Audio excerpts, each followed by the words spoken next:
Hi friends, welcome to Telangana elections awareness YouTube channel. ఎన్నిక ఏదైనా పోటీలో నేను ఉంటా. సో ఎక్కడ అంటే రంగారెడ్డి జిల్లా మంచాల మండలంలో ఎల్లమ్మ తాండాకు చెందిన సఫావట్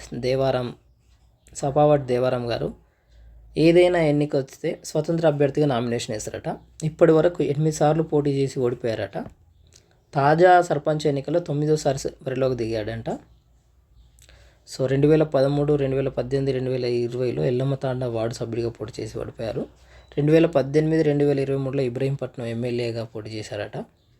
సో 2019లో భువనగిరి ఎంపీగా పోటీ చేశాడట. 2020 బోడకొండ ఎంపీటీసీగా పోటీ చేశాడట.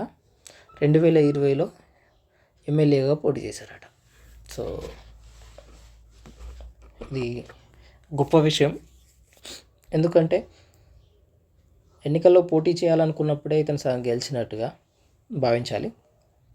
సో ప్రజలు ఇతని యొక్క నిజాయితీని, విశ్వసనీయతను చూసి